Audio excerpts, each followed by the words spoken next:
Hello everyone. First of all, I'd like to send a special thanks to Joan Brzezinski and everyone at the China Center who worked so hard to put this competition together. It's a great opportunity for all of us. Thank you to the judges for listening to our presentations, and a special thanks to our coach, Professor Jason McGrath, who provided lots of invaluable insight to our proposal as we were writing it. So without further ado, I'll get right into our topic today, which is the Media, Language, and Society program. So we'll go to the next slide and introduce the team. My name is Mace Blank. I'm a physics and computer science major at the U of M. And although that's a CSE major, I have spent a good deal of time living and working in China, studying Chinese. So the issue of U.S. China relations has affected me personally, and it's something that I've spent a lot of time thinking about. So that's why I joined this competition. Thank you. Hi, I'm Mara. I'm majoring in strategic communications with a focus on advertising and public relations. And I've also completed a minor in Chinese language and culture. So I'm very excited to be a part of this competition. Hi, my name is Bree, and I'm majoring in philosophy, minoring in music, and I'm from China.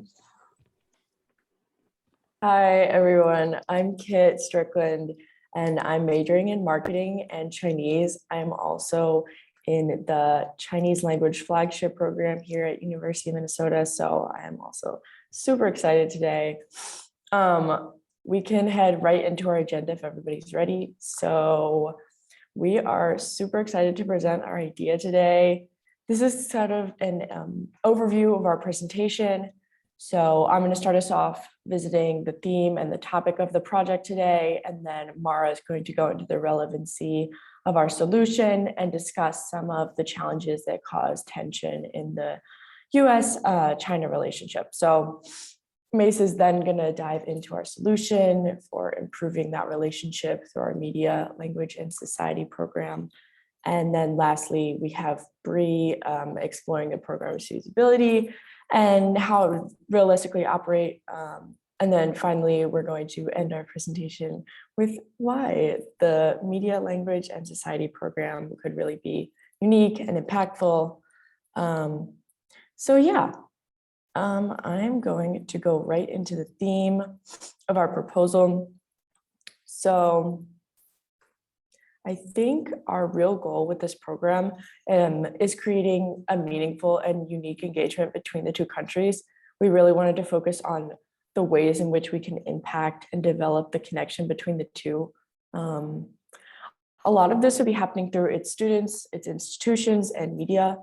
A lot of the narratives and misconceptions we see today about each country is through media. So we really wanted to switch those ideas around, focusing on genuine connection and the common goals between the two countries. So yeah, and that's it. So I'll hand it off to Mara. Hi, so first I'm going to start with going over the justification of the topic relevance. So we all know that there's been a long-standing historical tension between the US and China. But more recently, there's been a few events that have really caused a stronger need for revisiting engagement. So some of those causes of recent tension include the COVID-19 pandemic and the Trump administration and economic tension. And what is similar about all of these when you really look at them is the way that they're talked about in both the US and Chinese media. There's a lot of negative connotations about each country, and also a lot of bias, and there's just not a lot of context given to why things are the way they are or anything like that. So it really leads to a limited understanding for most average everyday American and Chinese citizens. So we feel there's a really strong need for advocates for the US-China relationship, people who are really committed to improving this relationship and really diving deeper into why these things are the way they are. And then in terms of the challenge to this issue is, like I was saying, there's a lot of, it's not the priority of average everyday American and Chinese citizens. They're not going to be committed to improving this relationship necessarily, because they might not think about it in their day-to-day lives, and it might not just be the top of mind for them. So that's why I feel a group of students who have studied this could be a really good advocate to get this relationship improving. Another challenge is the bias in media. We found a statistic from a Pew Research poll in 2021 that shows that 67% of Americans have cold feelings toward China. And that's just on the American side. I'm sure there's a similar feeling on the Chinese side. And we feel that this comes from a lot of the ways that news around China is talked about, and also about America. And a lot of like what everyday citizens come from here, it comes from politicians and big media outlets. And there's not a lot of extra information that's given. And we feel that this really reinforces the idea of otherness and difference between the two countries, when really there's more similarities than people might initially think. And if they had a more deeper understanding of the issues, then they might have not as negative of feelings. And then also there is, of course, a language barrier. Having a language barrier does limit what media you can consume from outside countries. So, a lot of Americans wouldn't be able to consume Chinese media, and vice versa as well. But before we go into our solution, we wanted to also touch on the idea of the master narrative. So this is basically an overarching story that's told, that's consistently retelling of stereotypical and archetypal ideas about both the U.S. and China. So we've, after looking into all of this more, we really saw that U.S. media often views China still through a Cold War lens. The idea that communism is wrong, any country that doesn't have democracy, is bad. That those kind of ideas, and also like the idea that Chinese people are brainwashed by their government, things like that. And then on the other side, also Chinese media often frame with Americans as the power-hungry capitalists. It's a lot of political tension between the two, and it really is reflected in the way that the media talks about it. And we by no means think that all of the conflict between the two countries is from just media and misconception. There is definitely a lot of real conflict, but we do feel that really starting to reduce this misconception, and providing media that gives more context to these issues really would open up the doors for a stronger, more positive relationship that could ultimately lead to the U.S. and China working together to solve other issues as well. So now we're going to go right into our solution of the Media, Language, and Society program. Okay, thank you very much, Mara. So yeah, to sort of summarize what Mara was talking about there, the challenge that we face could really be seen from three different aspects. First being media. Now, the media in both countries, as we know it, sort of distorts the reality in the other, and that causes misunderstanding. Mara also mentioned a language barrier. Okay, average Chinese and Americans obviously don't, average Chinese maybe don't speak English at the level that Americans do, or at the level that would allow them to understand American culture deeply. And it certainly can be said that most Americans don't speak Chinese. That language barrier contributes to misunderstanding as well. And finally, society. People in either country don't really have an idea of the contemporary social issues that are faced by the average Americans and Chinese on the other side. So our real idea is basically an undergraduate cultural and language immersion program that focuses on media, language, and society, hence the name. So this program would be jointly funded by the US and Chinese governments.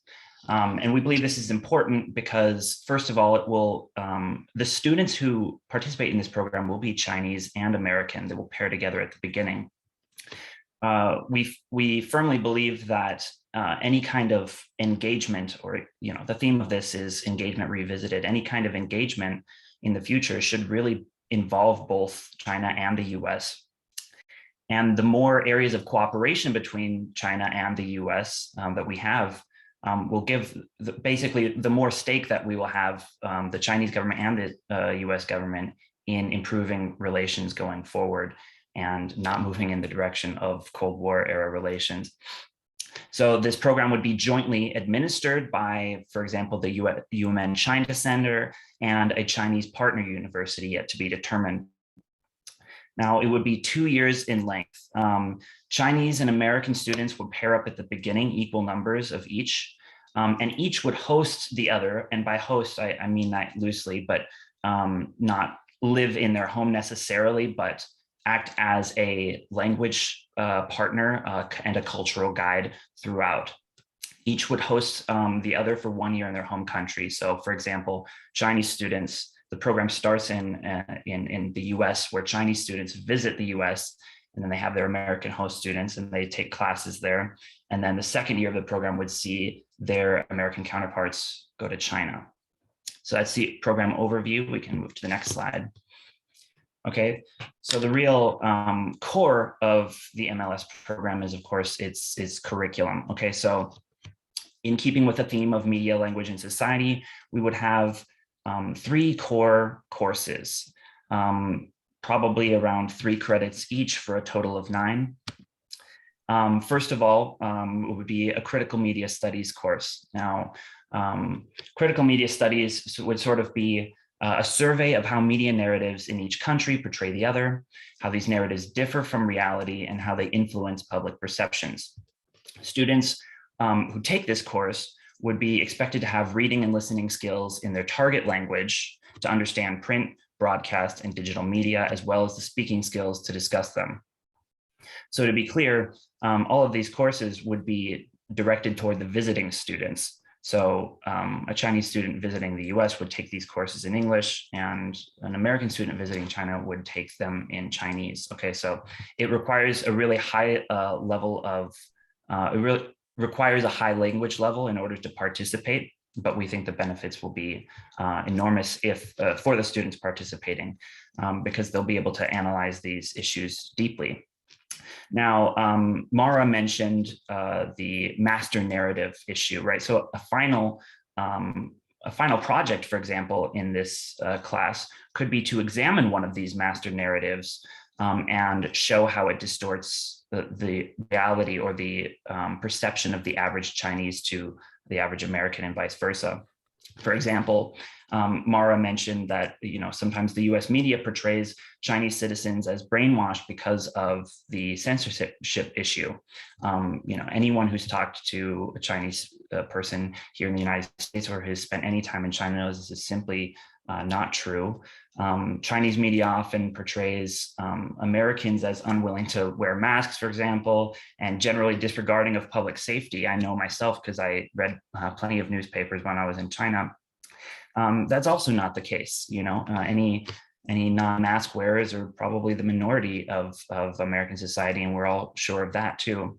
So a final project could be a paper, an analysis of how one of these master narratives distorts the reality, and how it differs from the reality and how it distorts public perception.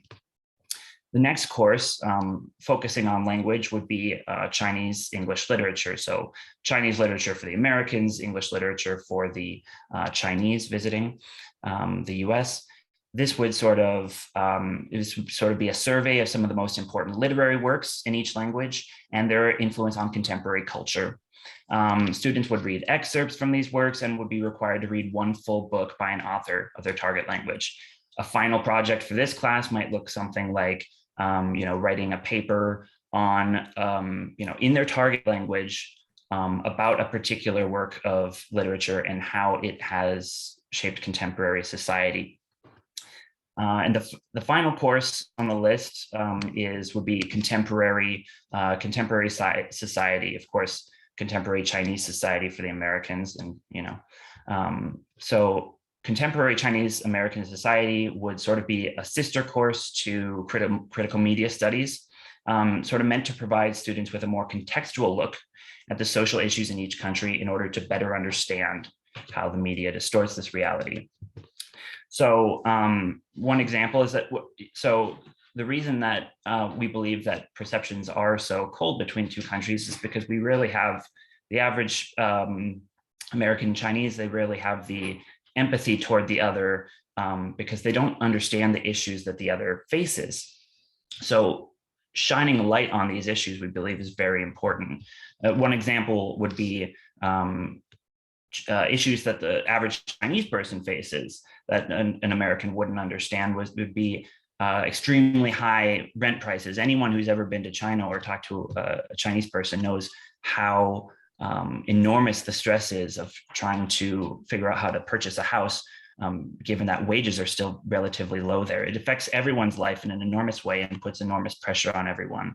And just knowing how hard the average person works in order to try to achieve that very basic, what seems to us as a basic goal. Yeah, everyone should be a homeowner. That would provide additional empathy, we believe. One example of a challenge that Americans face that these courses could talk about would be how young people are pressured to take on personal debt in order to go to college without necessarily knowing what they want to study. So when they graduate and then they're not able to find a good job because they didn't really lean into whatever their major was, or maybe they didn't enjoy it that much, but now they have this debt, so they have to work. So a lot of Chinese might think that Americans are all very well off, and relative to the rest of the world, that may be true, but we have our own issues too. And we think that it's important to shine a light on these. So a final project in this class might look like a paper written on one specific issue and how it, in the other country, of course, and how it affects the average person there. So one more thing I'll say about the curriculum is that, again, the curriculum is designed for the visiting students. Now, the host students will still be able to, since they're in their home country, they'll still be able to take their courses, their major courses, but they will act as language tutors, meeting up with the student that they're hosting throughout the program. In order to, and they'll be focusing on discussing the issues that come up in each of these classes, sort of acting as TAs, if you will, in order to give the visiting students extra time to practice their language skills. And of course, they'll also be provided the opportunity to practice their own target language, even while they're in their home country as well. So we can move to the next slide. Okay. So I'll just wrap up the solution section by discussing the distinguishing features of the program. Okay, so first and foremost, the program is reciprocal. As many of you know, there's many opportunities to study abroad, both for Chinese coming to the US and for the US going to China. But no programs that I know of are reciprocal in that it's designed for both Chinese and American students. Again, the reason this is important is because we both have stake in this game, and so we should be doing something. I believe we all believe that is concerted and together, and we need to make a concerted effort together in order to improve relations. So it's reciprocal. Number two is that it's basically it provides advanced language training. So another issue with, for example, many study abroad programs for Americans to go to China currently are that they don't have a bar set for the level of Chinese language that an American student needs to attain, for example. So that means when they go there, they're not going to have the language level high enough to really think deeply about the issues that they face there. So this program would, at the outset, have a high language level requirement in order for students to participate so they could really think deeply about these issues. And we think that that's also a very important distinguishing factor. Number three, of course, is that it focuses on the issue of media. We believe this is important. Most study abroad programs usually focus only on language, right? So, you're drilling grammar patterns, you're drilling this and that, but you're not really focusing deeply on issues related to media studies and again, the concept of master narrative. The reason this is important is because, of course, if the US and China are moving in the direction of Cold War, the media is going to play a major role in that. And seeing past that narrative is going to be super important in order to sort of prevent something like that from happening. Now, the last distinguishing feature is duration. It's quite a long program, but we believe that over a 2-year span of time. 1 minute warning. I'm sorry? 1 minute warning. I'm sorry. Okay. So yeah, so it's 2 years in length. It's very long. That's all I'll say about that. We'll give it to Bree to talk about the impact and feasibility.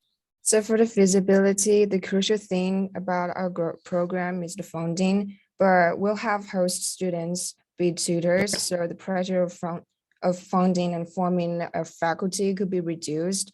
So this part of funding could be less stressful. And another question is the design of the curriculum. We'll recommend creating a panel of both American and Chinese experts in order to reach an agreement in the curriculum to try to avoid biased interpretations of social issues in both countries. And regarding the impact, so research has shown that journalism and mass media impact people's perceptions very much. So that's why the students in our program will study and work against this by putting out objective and contextualized media content. And also our impact will not only be short-term, but also long-term, because we prepare students for careers in journalism, diplomacy, and other things so that they could be able to continue this work in the future to improve U.S. China relationship. And in the end, if the pilot program is successful, additional programs could be started at other universities to increase the number of students in the program so that we could accelerate the impact. Great, and these are references that we use to put this proposal together.